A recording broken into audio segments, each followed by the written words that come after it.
Hello and welcome to the Evidence-Based Chiropractor. I am your host, Dr. Jeff Langmaid. This week we are back with research, a brand new study from Pain Physician. This one's titled Prone Position MRI of the Lumbar Spine in Patients with Low Back Pain and or Radiculopathy Refractory to Treatment. We can take a look at this, which basically analyzes the different positions that an MRI can be taken in and how it affects the results of what's seen on the image. Lots of good stuff in this study. Before we get started, I want to say a few words about the Payday Practice. The Payday Practice is myself and Dr. Jason Deitch's new book. It came out as the #1 new release on Amazon in the chiropractic space. Thank you so much for everybody around the world, quite literally, who has picked up a copy. The feedback we received has been awesome. If you are looking to generate monthly recurring revenue in your practice, the Payday Practice is for you. It's a step-by-step guide. We put it together. It took us years to get this out there, and I would just really appreciate it. It matters so much in the first few weeks. Anybody who picks up a paperback copy, or if you'll go back on if you've picked up a copy and left a review, I would greatly appreciate it. Massive gratitude, because it helps so much during the first few weeks with a new book that came out. So the Payday Practice is available on Amazon right now. Pick yourself up a copy, and I would be forever grateful. But as I said at the top of today's show, we're talking MRI, and we're talking about the different positions MRIs are taken in and the differences, how it can impact the findings that are seen.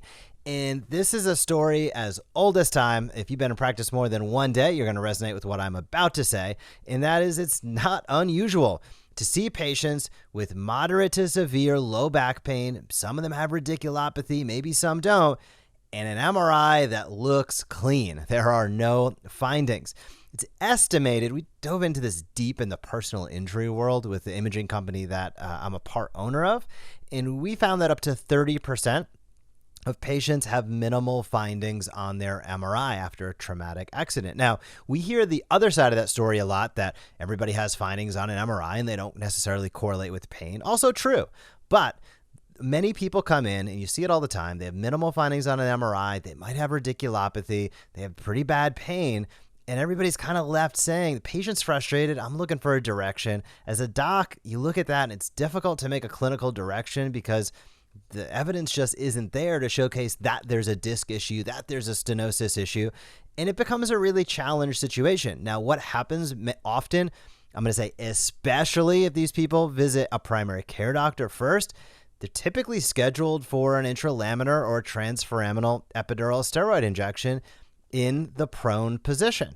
And that's a problem. We've talked about it multiple times on here, but there are millions upon millions of ESIs delivered each and every year, limited effectiveness, very little utility, not FDA cleared for what they're used for. It's off-label. And there's potential joint deterioration. It stops the healing process at the bare minimum.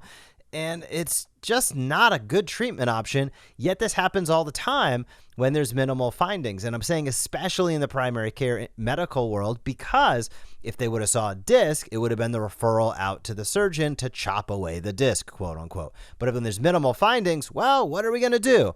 The answer is they should be going through movement-based care and referred into your practice. But quite often that's not happening. They end up on the table for an injection. So, what does this study say? Well, limited improvement in these patients lasting only a few days or early relapse suggest, among other causes, mechanical instability. So we're going to dive deep on that in this podcast, but they're citing it right here. After somebody gets an injection, well, limited improvement in most of these patients might last a few days, early relapse. Potentially there's a mechanical or a biomechanical issue here. That's a big deal. Why? Because that's an area where we thrive. Now, instability can live in a few different realms.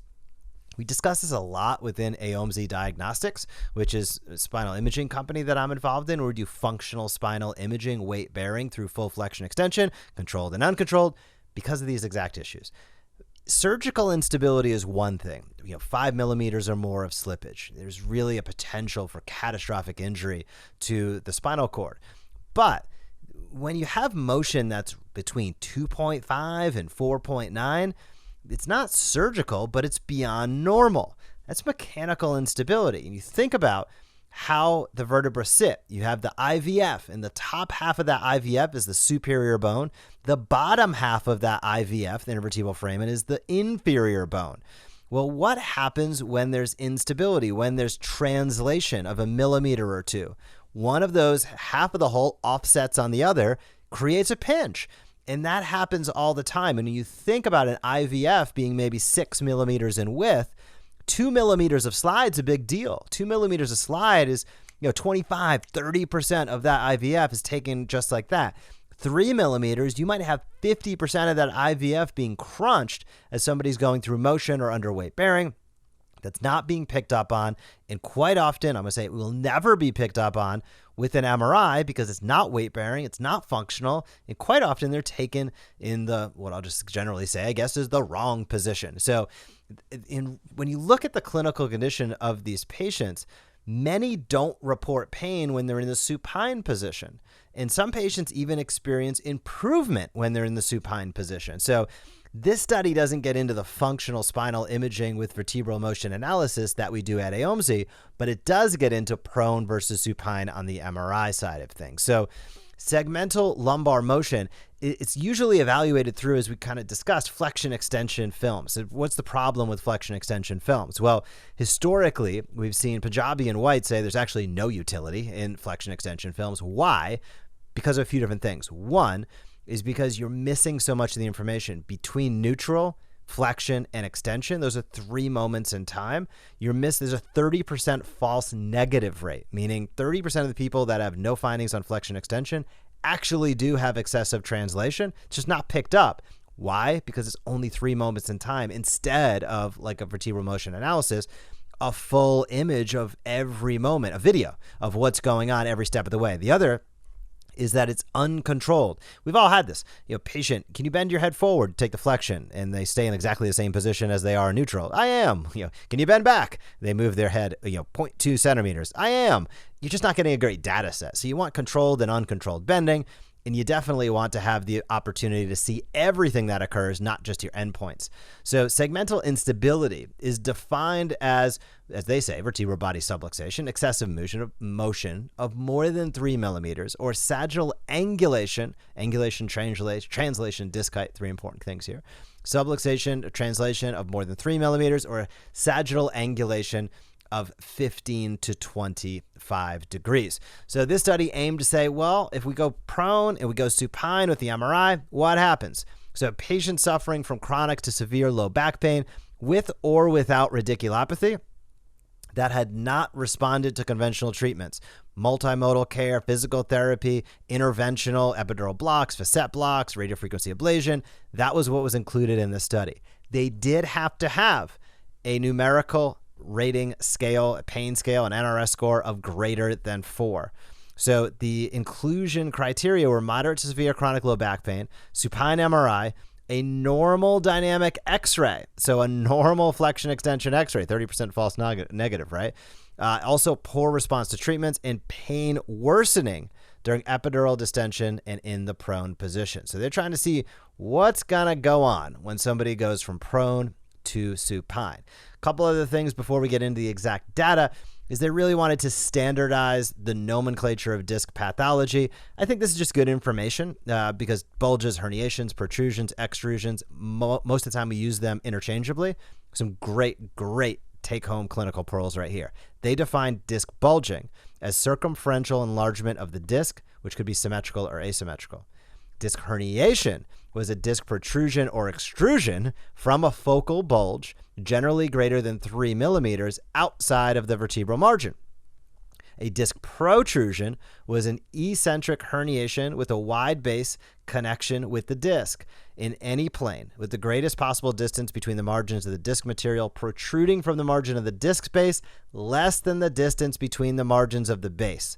And an extrusion was an eccentric focal bulge that retains a thin pedicle connecting to the disc. Probably a lot easier to see those in pictures, so we'll drop a link to this study in the show notes. But that is how they define these. I felt good about myself reading it because that's how I've traditionally defined these. But a bulge is broad, a herniation is focal, A protrusion is a variation of a herniation, and an extrusion is that ship is about to sail and just about to become a fragment. That's how I would define it. So they measured a few different things in terms of what was going on. They measured the spinal canal area. Is there stenosis, not stenosis? They measured ligamentum flavum area, ligamentum flavum sitting in that canal. We see that become hypertrophic quite often. I would see that on MRIs all day, every day. That causes a crunch. We also measured lateral recess diameters, that space between the spinal cord and the foramen, so to speak. It's that corner or that junction point, as well as the intervertebral foramen area. So that's what they measured. Conventional measurements, great measurements, important measurements. Who are the people in this study? They were about 48.7 years old with a mean pain rating of 6.5.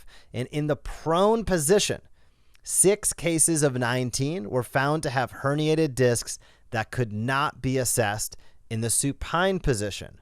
On the prone images, they identified significant buckling and increased ligamentum flavum thickness in 10 of 19 patients that they did not see on the supine MRIs. 26% had newly discovered degrees of spondy and facet joint issues that resulted in significant foraminal stenosis in the prone position. So, long story short with this, these results indicated that a certain degree of segmental instability, mainly linked to soft tissue and non-bony elements of the spinal cord, are visualized when you do supine prone imaging, as opposed to just one. To the best of their knowledge, this was the first clinical study that correlates MRI findings with the patient's symptomatology, otherwise unexplainable by conventional MRI. Thus, because it's symptomatic, minimizing the false negative rate of conventional MRI and the false positive rate of studies performed without clinical correlation. They say the most striking finding is the high incidence of thickening, folding, or buckling of the ligamentum flavum observed in almost half of the patients. This may contribute to both global canal and recess symptomatic stenosis. There is no question about that. What are the take-home messages here? The take-home messages are positioning when taking imaging matters. This was looking at prone versus supine. In my opinion, getting people weight bearing and in motion is the best way outside of the study, but it is the best way to analyze what's going on in the spine, because you just do it in a way that can't be done otherwise.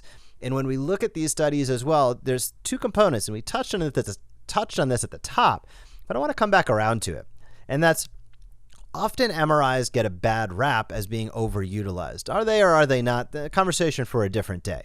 Often MRIs are also criticized for having findings. And this is a challenging thing. I think we've all had patients that they have, as this study highlighted early on, they have symptomatology and no findings. You're sitting there scratching your head. On the other side of the equation, you see people that come in with 1 or 2 out of 10 pain, and that you receive a 27-page report that, it basically is breaking down the challenges on every level. And both are true. That's the challenge.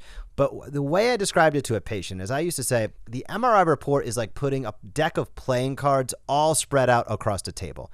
Those are all of the not perfects. Everything in your report is going to tell you every single thing that is not perfect with your spine. But there is a big difference between a not perfect and a problem. And my job is to help identify the problems amongst all of the not perfects. It is a simple explanation. It's a true explanation. And it's a clear explanation that patients don't need to be super concerned with every finding on their MRI. There's a normal aging process that goes on. You're under gravity, you get injured. These things happen. But there is a break-even point where they're amongst often those not perfects are the problem. Your job, my job, our job as chiropractors is to evaluate that patient beyond the imaging, correlate their symptomatology with what's on the imaging, and help give the best direction moving forward. And if we do that, we're going to do wonders for the health of our community and for the clinical management of our patients. Why? If you rewind this about 10 minutes ago, you'll remember when people are getting care according to their MRI in many other medical facilities, it is off to the injection table. And if they see a disc injury, it is off to the chopping block. It is time for surgery. Not only are both of those interventions highly overdone, I'm going to say in many cases they have limited effectiveness. People need to have movement-based care.